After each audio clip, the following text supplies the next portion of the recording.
These players at 6-1, they're locked for day 2, but looking for some additional wins. You like to enter the second day ahead of the field. Oh, absolutely. Both of these players here, regulars on the SCG Tour, both were ranked last season, looking to get back into the top 32 so they can get those buys back.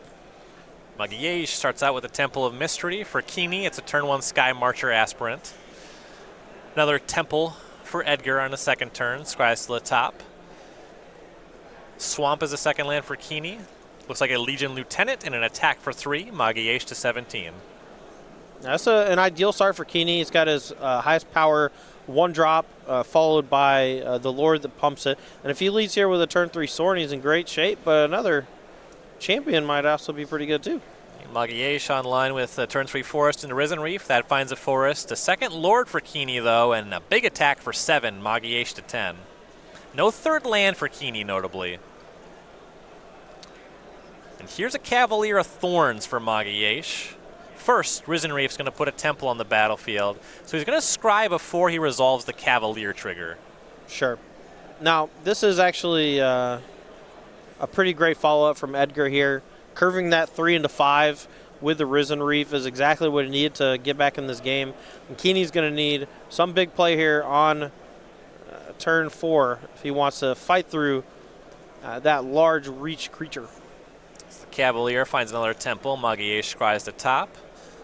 Go back over to Kiihne, who had a Legion's Landing facing the wrong way in hand. He's going to turn that the right way, cast it, and attack with all 3 creatures, transforming the landing. I know he doesn't have D-Spark in his deck, but I really wish this was a play the Legion's Landing, attack, transform, D-Spark that Cavalier. That would have been nuts. Yeah, that would be pretty incredible. Instead, we're seeing the Cavalier jumping in front of one of the lieutenants. Yeah, it's going to be able to eat it, but he's still taking a chunk here because he's taking 4, 7 down to 3 already. And a Danto Vanguard deployed post-combat. And now if all he needs now is Sorin Imperious Bloodlord's +1 ability that flings something for 3 damage. Could just kill Edgar here, even though it looks like he might be close to stabilizing. Yeah, Magalhaes has gotten something of a battlefield presence here, but yeah, just the fact that Sorin provides that reach, that's a huge issue. And the next turn is going to be the first turn we've seen Kiihne untap with Sorin mana. He's doing all of this just really light on mana. Yeah, that's kind of the benefit to playing these really low-to-the-ground aggressive decks in Standard, because he actually can use almost all his mana every single turn. And when he starts to flood out, he actually gets access to those more expensive vampires like the Champion of Dusk. So here's Nissa, who shakes the world for Magalhaes. She'll plus that. Untap the Forest he taps, makes that a 3-3. Still has 2 untapped Forest here. He tapped all the Temples to cast the Nissa. He'll attack for 3. Looks like that connects. Kiihne to 17. Here's a tap of that 6. Second Cavalier. Now, notably, he is floating 1 green mana, and it looks like he has a Leafkin Druid in hand. So if he finds an untapped land here off of the Cavalier, he can put that on the battlefield and cast the Leafkin Druid for defense. Stomping Ground showed up tapped off the Risen Reef. Rootbound Crag showed up off the Cavalier. And yeah, there is the Elemental. Oh, but there's the Sorin reveal from Kiihne. Mr. Show-Off. Oh, you're tapped out. Kill you with my +1. We're done here. Kiihne once again shuffles the Adanto backwards into his deck, but... You know, he actually did it earlier, too, whenever I was doing the backup feature match, too, so I feel like that's just a fairly common thing for him. The least of his concerns. As Shooter McGavin would say, I was too busy winning. Yeah. Go ahead and check out sideboards for the players. Suppose we'll start on the left. That just makes sense reading left to right to me. Zachary Kiihne up again. The sideboard for him. 4 Duress, 4 copies of Noxious Grasp. That's the new green and white Hoser from Core Set 2020. 4 copies of Takali Honor Guard. That's an older Hoser. 2 D-Sparks and 1 copy of Vona Butcher of Magan. So there's a lot of potential cards to come in here. The hate card of Noxious Grasp seems like a perfect answer to some of these creatures. 2 mana, kill your largest thing is quite good. But early on, just knocking off a mana creature is not so bad. It also takes care of the planeswalkers, getting Nisu Shakes the World off the battlefield, as well as a number of other things. The Takali Honor Guards, I think, are quite strong because they shut down all of those powerful enter the battlefield effects from Risen Wreath, Omnat, Locust of the Royal, as well as Cavalier of Thorns. So I like all 8 of those coming in. And then I'm kind of a toss-up here on the Vona and the D-Sparks. I think you probably want Vona because Edgar doesn't have that much removal. So Vona, you're pretty happy to pay 7 life to knock off a permanent from your opponent when they're not really attacking you for very much. And it's one way for him to kind of come back from that card advantage. Yeah, so for Magalhaes, down a game for the Temur Elementals player. The sideboard is 1 Mass Manipulation, 1 Fry, 1 Chandra, Awakened Inferno, 2 Thrashing Brontodon, 2 Lava Coil, 2 Mass Manipulation, 3 Veil of Summer, and 3 Negate. Now you might see, a bunch of white vampires from Zachary Kiihne's side of things. Fry, that should come in, right? Well, most of those white creatures, you don't really care if they die. Sky Marcher Aspirant, sure, I'll trade my 1 mana card for your 2 mana card. Dauntless Vanguard can get freaking indestructible. And then the one you do want to hit, though, is Legion Lieutenant. That Lord there in Game 1 as a double up was really tough for Edgar to keep up with. So I do expect him to bring in Fry, though I don't expect it to be super good unless it's targeting exactly Legion Lieutenant. Or I guess potentially the 2 Ajani, Adversary of Tyrants. I think the Chandra can come in. Mass Manipulation might be one way for you to stabilize if you're super far behind. Any sort of removal I think is good. So Entrancing Melody, Lava Coil both come in. And then I think you just kind of cut down on some of your more expensive stuff. Maybe peel back a bit on Nisu Shakes the World and Tamio, just because you want to win the late game with your creatures that are good both early and late. So we're playing Standard all weekend here on the tour, and you've been playing Standard all week over on Versus Live. Oh, yeah. Broadcast we have every Tuesday and Thursday on this very channel, twitch.tv/SCGTour. That's at 1 p.m. Eastern Time. You've been streaming with Corey Baumeister. Oh, yeah. Corey is a new addition to the Versus Live team. He is a phenomenal player, Brad Nelson's brother, actually. And he's a great personality to have on the show. We love him. He's great. Yeah, really enjoyed the broadcast this week and get those insights into new Standard this week. And I always have great insights, good stuff to watch week in and week out, preparing for whatever format the upcoming XCG Tour date is. Now, hilariously enough, Corey's pet deck for the last week or so has actually been this Orzhov Vampires deck featuring that powerful 5-drop Champion of Dusk. Alongside Sorin Vengeful Bloodlord or Imperious Bloodlord is just such a nutty card to put on the battlefield on like the 3rd turn. And he actually had a video on Star City Games come out yesterday in his, I don't know if it's still called Dropping Bombs, but that's like his moniker for it. Both players took a trip to London. Yeah, and they do get to see 7 cards before choosing which one to put on the bottom. That is, of course, the new Mulligan rule here being implemented for the first time in live play this weekend, outside of the Pro Tour where it first debuted a few months back. Players keeping on 6. We see Llanowar Elves on 1 for Magalhaes, tapped Godless Shrine for Kiihne. Temple of Epiphany for Magalhaes. Looks like a Scry to a top, and an attack for 1, Kiihne to 19. No 1-drop for Kiihne means, and being on the draw means he's not going to be nearly as aggressive this game as he was in the previous. Edgar's going to have a little more time to set up, but that's really all he needs is time. Isolated Chapel, cast down your Llanowar Elf. Yeah, that's a pretty smart play from Kiihne, I think, since there was no 3-drop play last turn off of that Llanowar Elves. The cast down's a pretty nice hit. Interesting turn 3 from Magalhaes. It's Thrashing Brontodon. Kiihne is going to deploy Sorin Imperious Bloodlord, -3, and here's Champion of Dusk. I mean, pay 1 life, draw a card. That's a pretty darn good turn, especially if Edgar doesn't have a Lava Coil. There it is. Lava Coil your creature, tack down your Sorin, Llanowar Elf, tap Stomping Ground, your turn. The champion only drawing 1 card because there wasn't a fast start there. That means that Edgar largely undid that. Now Kiihne is going to try to rebuild 2 Adanto Vanguards. Yeah, and now Edgar is going to get a little aggressive here. He's got some pressure with the Thrashing Brondon and now the Cavalier of Thorns, so it feels like it's time to start getting aggressive, especially because he got to take all the wind out of Kiihne's sails with that Lava Coil on that Champion of Dusk. And that Cavalier is going to be a really good blocker for these Vanguards, especially with Kiihne behind in the race. And you can see he's kind of in a tough spot. He has a Noxious Grasp to kill the Cavalier of Thorns, but that's going to let Edgar get back his best card from the graveyard. Probably going to be something like Risen Reef. I don't know exactly what he hit off the Cavalier. Kiihne's not in a great spot here.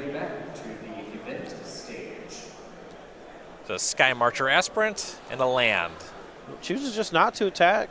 It's fine. I feel like you're going to lose the game if you don't just clock starting that turn with the Noxious Grasp, though. Maybe trying to wait on a D-Spark for it. Maybe trying to put him in a position where he has to play a little bit of defense. Magalhaes will attack with the Cavalier and the Brontodon. Vanguard jumps in front of the Cavalier. Kiihne will pay 4 life to protect it. Yeah, and that just effectively shrinks the damage by 1. 3 connecting otherwise from the Brontodon. I believe Kiihne should be falling to 8 here. Magalhaes deploying a Hydroid Krasis. That takes the removal spell, but Magalhaes up to 22. Kiihne will go to 9. Tax for 8. So Magalhaes will fall to 16, but still a lot more work to do there. Kiihne's life total not particularly high. No, and he's actually dead on the battlefield if Edgar just attacks with everything. I think he might have missed the life totals exactly by 1 point from a previous Llanowar's attack, maybe?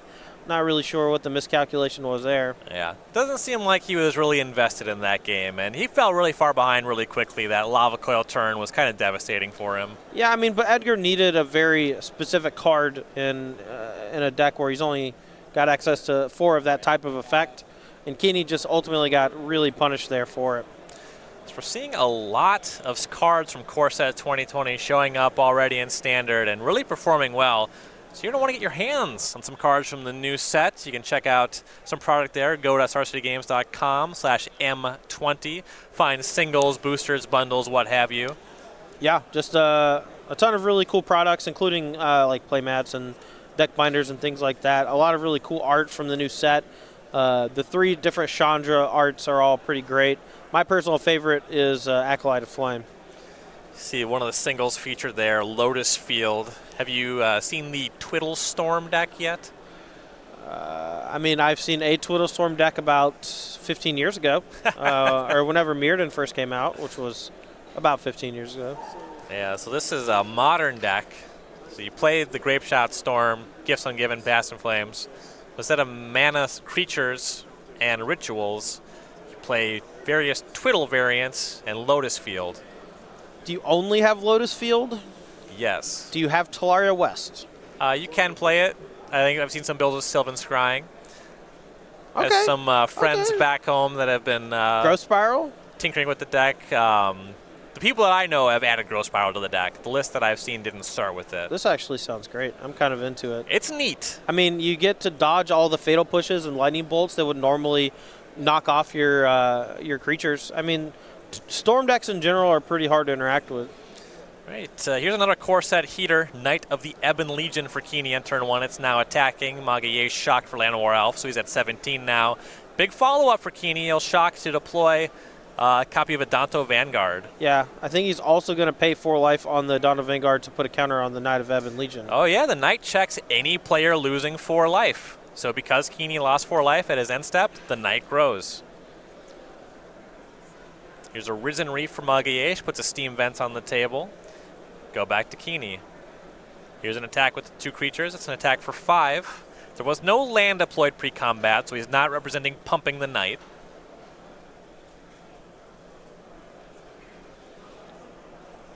And now he doesn't have to pay the 4 life this turn because he's dealing 4 damage to or more to Edgar.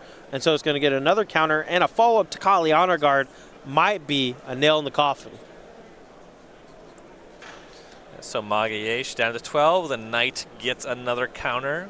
That Honor Guard's going to be tough. It makes that Risen Reef a lot less good. Yeah, of course. But at the same time, Kiihne is stuck on 2 lands, so if he's got a handful of Sorin Vengeful Bloodlord or things like that, Edgar could just put a couple brick walls in the way. If he has a green source and a Cavalier of Thorns, he doesn't get the triggers, but he does have a 5/5 reach.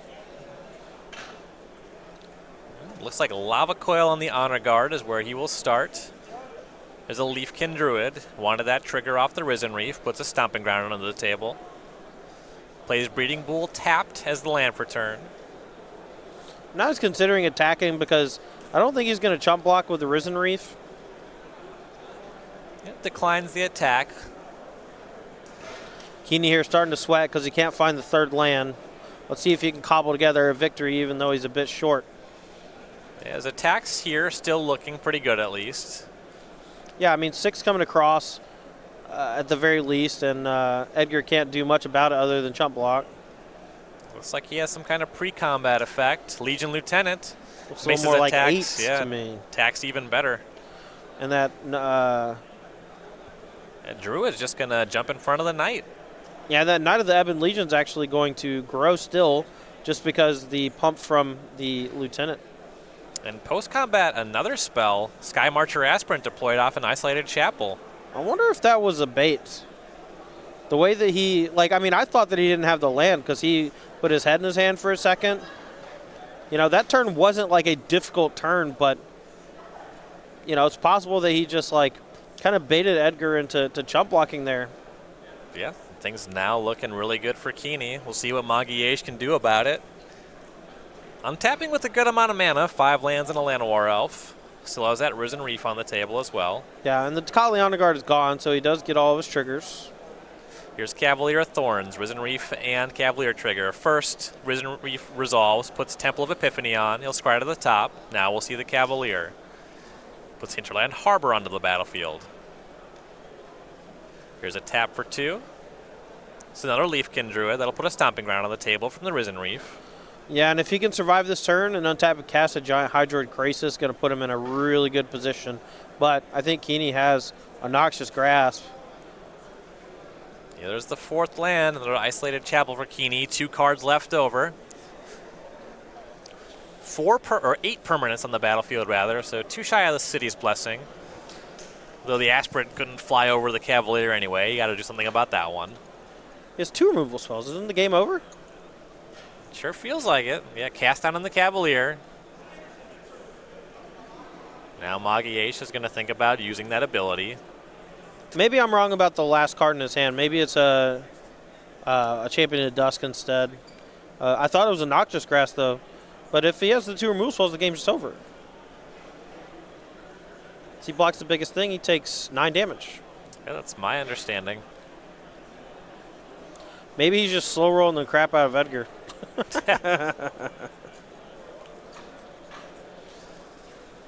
So I think we're stopped on the Cavalier of Thorns trigger right now. So Magalhaes has the option to exile that from the graveyard to put a card from his graveyard on top of his library. Yeah, the problem is I don't know if any of the cards in his graveyard can actually catch him back up because even Chandra Awakened Inferno, if it minuses, doesn't kill the Knight of the Ebon Legion, and it doesn't kill Daunte Vanguard. We put the Chandra on top, but here's that other removal spell you mentioned. Get that Leafkin Druid out of there. Okay. It seems to me like that kills Magalhaes. I mean, unless I'm just wrong on life totals for some reason. Yeah, there's the attack with everything. Yeah, it's possible we just got life totals wrong. I'm not really sure what's happening here. I feel like this is just a million damage. Yeah, there's a block. That's 9 damage. Yeah, Okay, no. that's it. Zach Kiihne, 2-1 over Edgar Magalhaes. Tell me where we're at with the stack-up thing. Well, All right, that so- matchup actually, I actually thought it was going to go the other way.